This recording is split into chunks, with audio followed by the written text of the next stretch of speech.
Welcome to episode 2 of Now You Know, and today we're pulling your leg.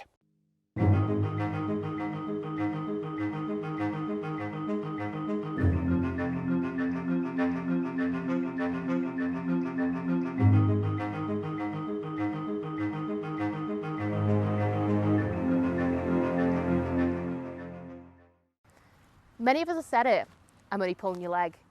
And for those of you who haven't heard of it, it's something to say when we're trying to say it we're joking or we're not being serious, but it's actually got much darker beginnings. There's 2 potential origins to this saying, and while we can't confirm either of them, both are very interesting. One version comes from the medieval marketplaces or Victorian England, depending on who's telling the story. Pickpockets would often trip people up by pulling on their legs, and once that person was down, the unfortunate soul would be robbed. This doesn't sound very plausible to us, but the other version of the saying is actually really dark indeed. Hanging as a form of execution is thought to have been derived by the Persian Empire, was first referenced in Homer's Odyssey and was introduced to England around the 5th century by the Anglo-Saxons.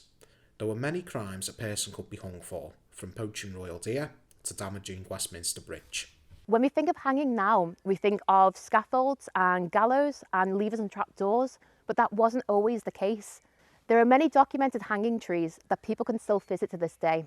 Before the advent of drop hanging, this is where a lever would be pulled and a person would fall through a hole in the ground. There's actually a far more grim method that was used. A rope would be tied around a person's neck and the other end slung over a strong tree bough. A bit like this one.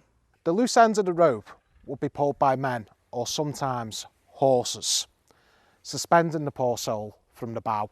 It could take 15 to 20 minutes for a person to die this way, and it's been suggested that the loved ones of the condemned would come to pull on the legs of those who had been hung to add to their weight, to quicken their death and shorten their suffering. Hence the term, pulling your leg. Now, whichever version you choose to believe, nobody knows how it came to mean I'm only joking. We're just offering possible explanations. Or are we pulling your leg? Either way, now you know, or do you? Until next time, thanks for watching.